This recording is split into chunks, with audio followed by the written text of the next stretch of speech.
அனைத்து கும்பராசி நேயர்களுக்கும் வணக்கம். நம்ம ரொம்ப தைரியமானவங்க, நேர்மையானவங்க, கடின உழைப்பாளி, யாருக்கும் துரோகம் நினைக்க மாட்டோம். 100% பர்ஃபெக்ஷனை எல்லா விஷயத்துலையும் எதிர்பார்க்கணும்னு நினைப்போம். ஃபார் எக்ஸாம்பிள், நம்ம ஜஸ்ட்டு ஒரு வாலிபாலோ கிரிக்கெட்டோ விளையாட போகணுன்னா கூட, ஐயோ நமக்கு இன்னும் நல்லா ஒழுங்காக கற்றுக்கலையே, சரியாக விளையாட தெரியலையே அப்படின்னு சொல்லிட்டு தயங்கியே வெளியே நிற்போம். நம்ம இல்லை ஏதாவது ஒரு காம்படிஷனோ இல்லை ஏதாவது ஒரு வாய்ப்பு நமக்கு கிடைக்குதோ அப்படின்னா, நமக்குள்ளே இருக்கக்கூடிய அந்த 1% கற்றுக்காமல் இருக்கிறத நினச்சி தான் நம்ம ஒதுங்கி நிற்போம். ஆனால் நம்ம ரொம்ப லேட்டராக தான் ரியலைஸ் பண்ணியிருப்போம். அந்த 1% மட்டுமே தெரிஞ்சவன் எல்லாமே கிடைக்கிற வாய்ப்பை யூஸ் பண்ணி அதை அப்படியே கொஞ்சம் கொஞ்சமாக டெவலப் ஆகி அவன் பெரிய ஆள் ஆயிரான். இல்லை அந்த 1% மட்டும் தெரிஞ்சிருக்கிறவன் நமக்கு எல்லாம் தெரிஞ்ச மாதிரி வெளியே காமிச்சு ஷோகேஸ் பண்ணி பெரிய ஆள் ஆயிரான். ஆனால் அந்த 1% மட்டும் தெரியாமல் நாம் நிறைய இழந்துருக்கும். அந்த மாதிரி நம்ம இழந்தது நிறைய. இப்போது 7.5 சனி நம்மளை மேலும் கஷ்டப்படுத்திகிட்ருக்கு.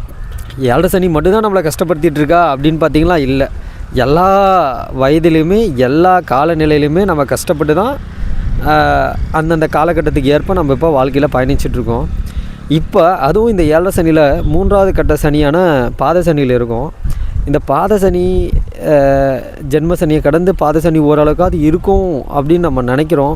ஆனால் நீங்கள் யோசிச்சு பாருங்கள், ஒரு திருமணத்திற்கு ட்ரை பண்ணதாக இருக்கட்டும், அல்லது ஒரு வேலைக்கு ட்ரை பண்ணதாக இருக்கட்டும், இல்லை கவர்மெண்ட் எக்ஸாம் ட்ரை பண்ணதாக இருக்கட்டும், இல்லை புதிய தொழில் தொடங்குறதுக்கு ட்ரை பண்ணதாக இருக்கட்டும், இது எல்லாமே ஒரு நார்மலாக ஒரு காமன் ஹியூமன் பீயிங் ட்ரை பண்ணக்கூடிய ஒரு சாதாரண விஷயங்க. அவங்க வாழ்க்கையில் ஒரு சாதாரண மனித வாழ்க்கையில் கிடைக்கக்கூடிய அடிப்படை தேவைகளுக்கு என்னடா அவனுக்கு இது சாதாரணமாக கிடைச்சிருச்சு, இதெல்லாம் ஒரு விஷயமே இல்லை, நமக்கு என்னடா ஒரு ஸ்டெப்புமே இவ்வளோ கடினமாக இருக்குது அப்படின்னு நம்ம கண்டிப்பாக ஒவ்வொருத்தருமே அந்த கடினத்தையும் இல்லை ஆசைப்பட்டு அது கிடைக்காம அது வேணான்னு வெறுத்து தூக்கி போகிற நிலையில தான் அது நமக்கு கிடைச்சதாகவே இருக்கும்.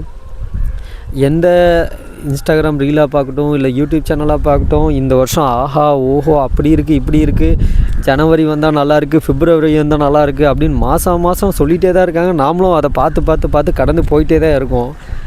ஆனால் நம்ம ரொம்ப அது எந்த ஒரு விஷயமா இருக்கட்டும், நம்ம கும்பிடாத தெய்வங்கள் இல்லை, சந்திக்காத மனிதர்கள் இல்லை, நம்ம கடவுள்கிட்ட கூட என்ன வேண்டிப்போம் அப்படின்னா, எனக்கு என்னுடைய பாதை இதுதான், அல்லது என்னுடைய வாழ்க்கை இதுதான், அல்லது நான் இதுதான் அப்படின்னு யாராவது ஒருத்தர் கடவுள் ஒரு மனித ரூபத்தில் நமக்கு உதவி செய்யாதா அப்படின்றதுக்காக தான் நம்ம பல நாளாக ஏங்கிட்டுருக்கோம். நான் எல்லாத்தையும் இதுலேயே சொல்லிட்டேன்னா இது உண்மையாக பொய்யானே தெரியாமல் போயிடும்.